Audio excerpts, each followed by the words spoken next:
My ex texted, "You'll never see the kids again." I replied, "Already handled." Then I revealed my private investigator had documented her and her new boyfriend's criminal record.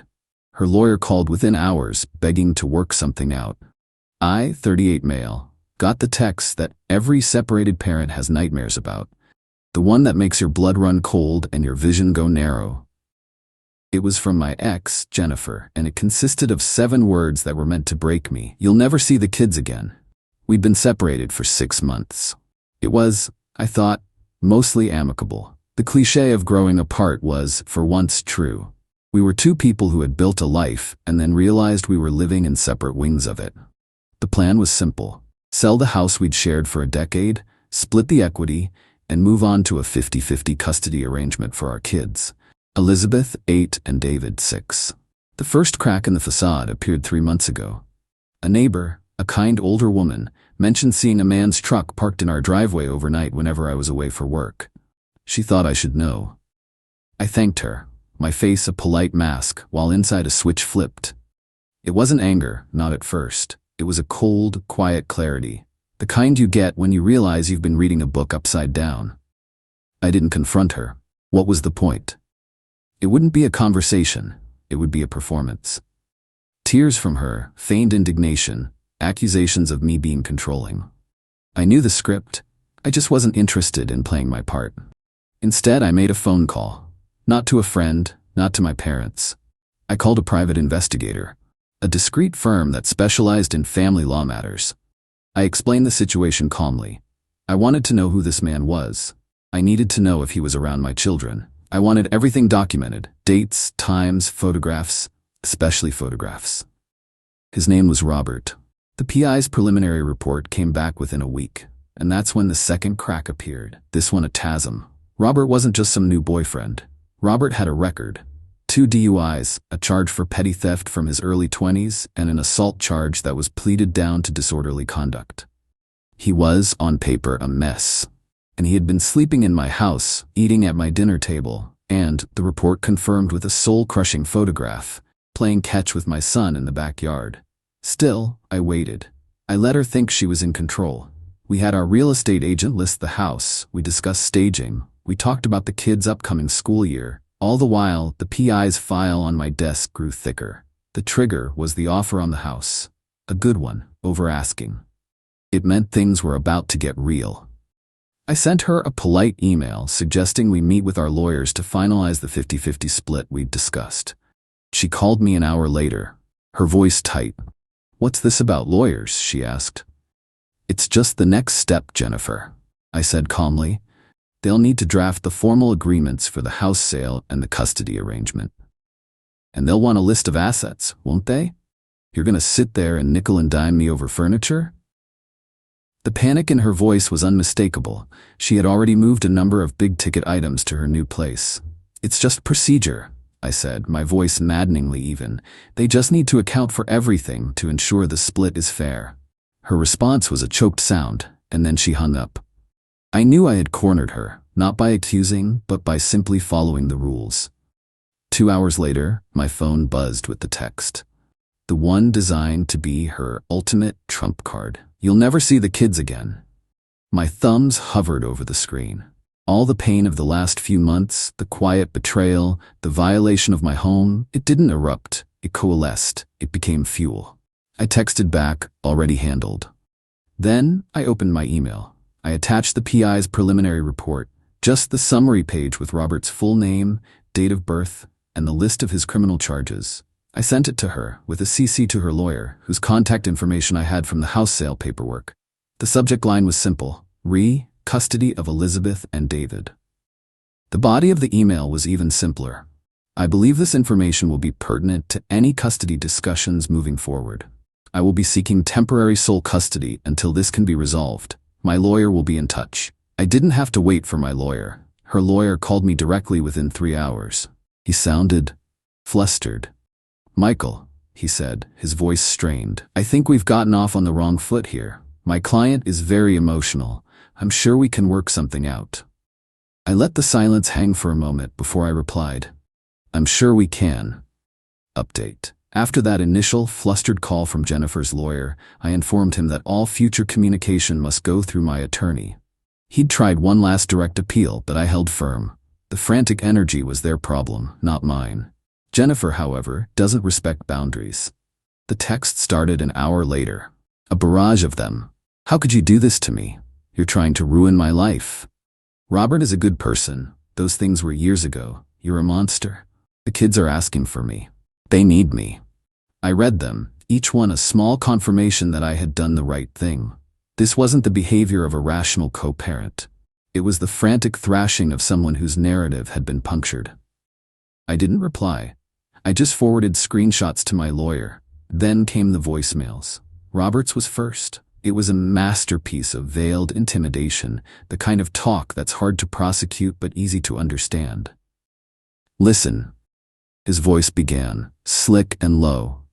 I heard what you're trying to pull. You need to be careful. People who poke their noses into other people's pasts can find themselves in some real trouble. It would be a shame if something unfortunate were to derail this nice, quiet life you've got. I saved the audio file, labeled it Robert Viled Threat 1. Sent it to my lawyer. Jennifer's voicemails were different. They cycled through rage, tears, and pleading. In one, she was sobbing. You've taken my babies from me, Michael. I hate you. I hate you. In the next, she was saccharine sweet. Honey, please, let's just talk. Just you and me, we can fix this. It was exhausting, but it was also clarifying. I was the villain in her story because I refused to be the victim in mine. The hardest part was the quiet. After dropping the kids at my parents' for the weekend to shield them from this, my small apartment felt cavernous. I walked past the spare room, their room, and saw the Legos waiting on the floor and Elizabeth's drawing of our family, a smiling stick figure, me, her, and David, taped to the wall. That's when the cold resolve cracked, just for a moment. A wave of profound sadness washed over me. This wasn't a game. This was a rescue mission. The pain was a compass needle, and it was pointing me forward. On Monday morning, my lawyer and I had a conference call. He was all business. We filed an emergency motion for temporary sole custody, citing the PI report and Robert's voicemail as evidence of an unstable and potentially unsafe environment for the children. Then I moved on to the other, smaller betrayals.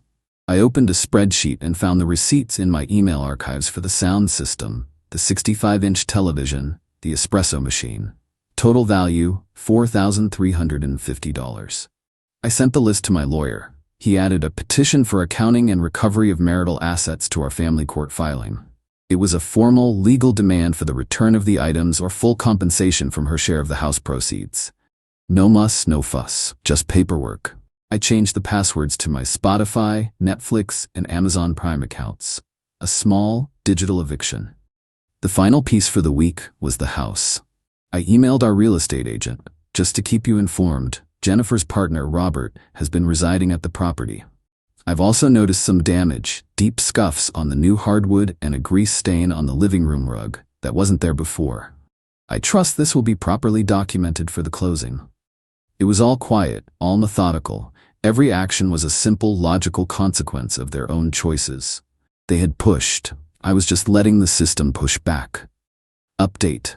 The blowback from Jennifer and Robert was immediate, but not in the way they intended. They started a whisper campaign. Friends, our mutual friends, started calling. Hey man, I heard you and Jennifer are having a rough time. She said you kind of snapped. My response was always the same, calm, brief, and factual. I discovered her new boyfriend, a man with a criminal record, was secretly living in the house with our kids. My only priority is making sure Elizabeth and David are in a safe environment.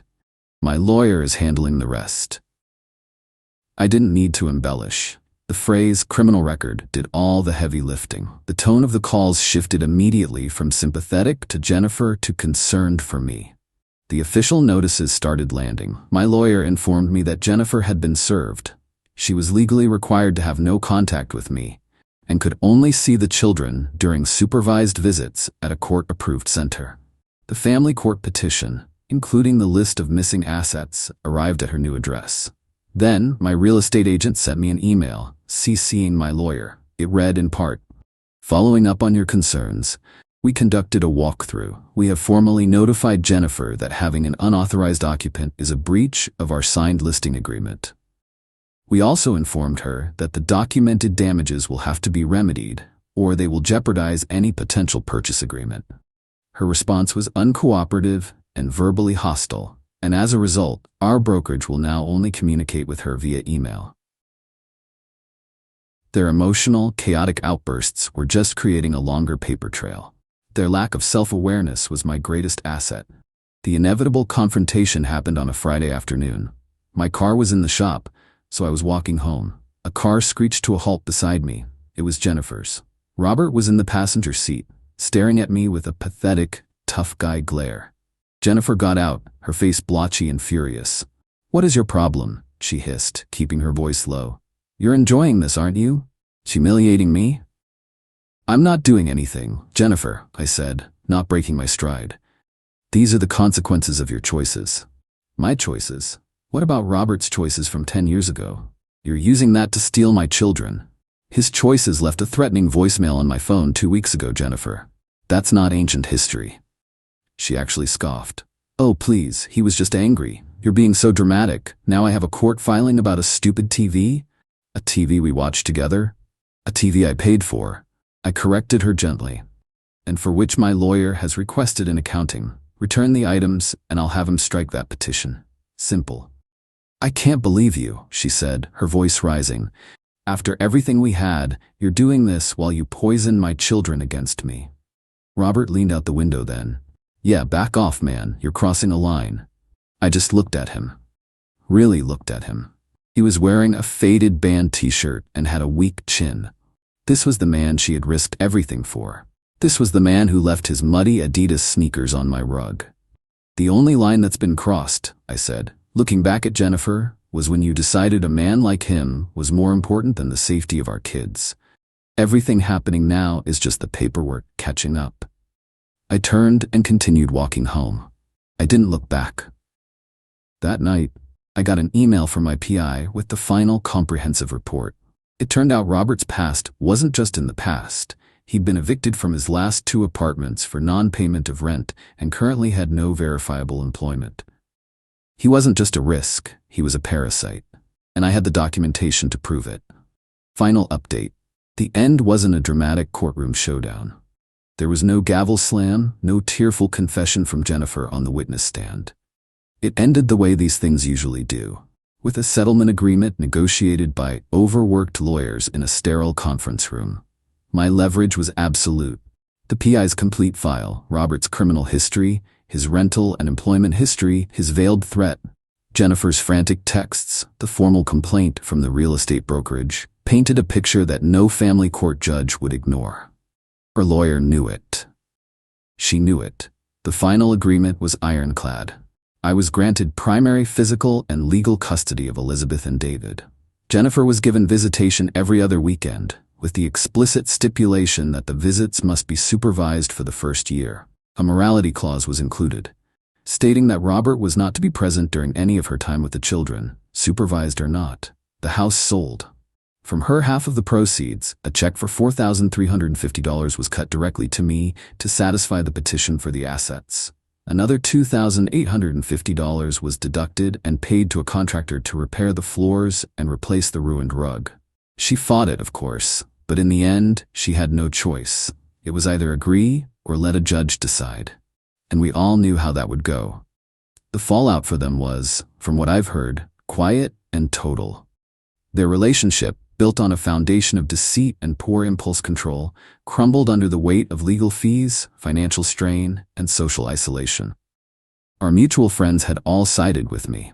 Not because I asked them to, but because Jennifer and Robert's narrative made no sense.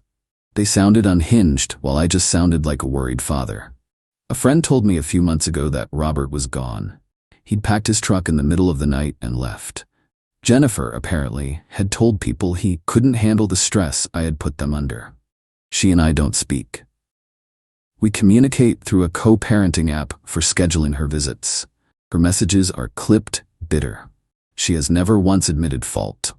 In her version of events, she is the eternal victim, and I am the calculating villain who stole her perfect life. It's better that way. Her acceptance was never the goal. The safety and stability of my children was, and they are thriving. Elizabeth is excelling in her art class, and David has scored 3 goals in his soccer league. Our new house is smaller than the old one, but it's filled with laughter. There's no tension, no secrets. Just us. Sometimes, late at night after the kids are asleep, I'll think about that first text. You'll never see the kids again. It was meant to be a kill shot, a threat designed to shatter my world. But all it did was show me exactly what I had to protect them from. My response wasn't about revenge. It was about restoration. I didn't burn her life down. I just stood back and handed her the matches she'd been playing with the entire time. And I let the consequences do the rest.